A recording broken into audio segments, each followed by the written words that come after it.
ন ষ্টাইলেৰে মঞ্চত জনপ্ৰিয় শিল্পী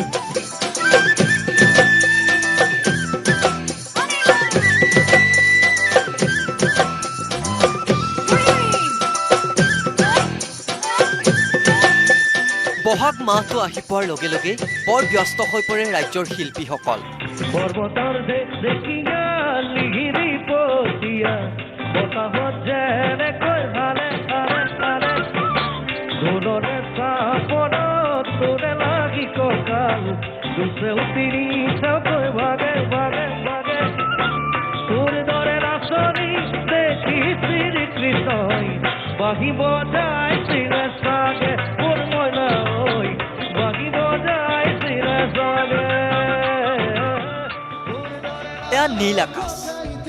মুগাৰ কুৰ্তা আৰু ধুতি পিন্ধি এনেদৰে মঞ্চত গীত পৰিৱেশন কৰি গ'ল নীল আকাশে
এয়া আছিল নীল আকাশৰ প্ৰথম সংগীতানুষ্ঠানৰ দৃশ্য ইটোৰ পিছত আনটোকৈ নিজৰ জনপ্ৰিয় গান গাই মোহাচ্ছন্ন কৰিলে হাজাৰ হাজাৰ গণেশগুৰিৰ দৰ্শকক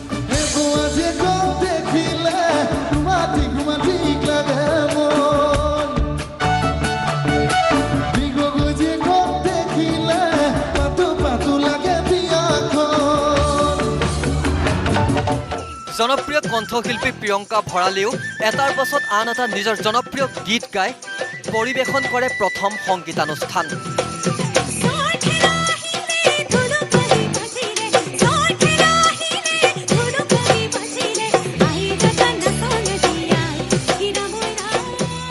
এয়া কুসুম কৈলাশৰ এই বৰ্ষৰ প্ৰথম সাংস্কৃতিক অনুষ্ঠানৰ দৃশ্য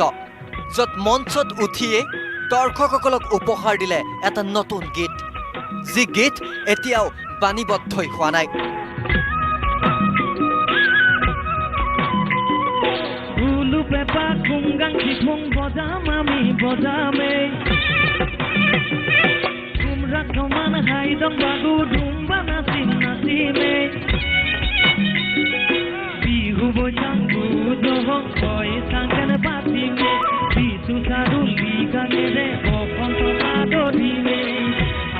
মুঠৰ ওপৰত এনেদৰেই ৰঙালীৰ সোৱাদ দিবলৈ মঞ্চই মঞ্চই শিল্পী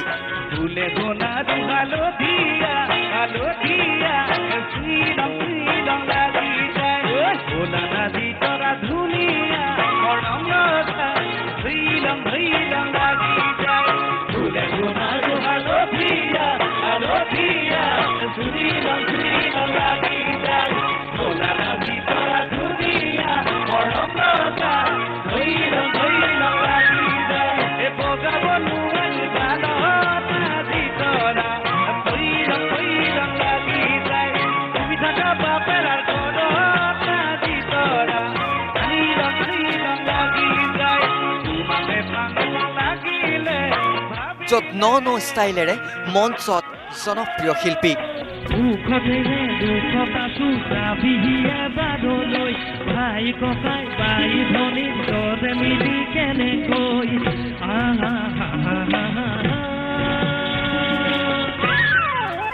ব্যুৰো ৰিপৰ্ট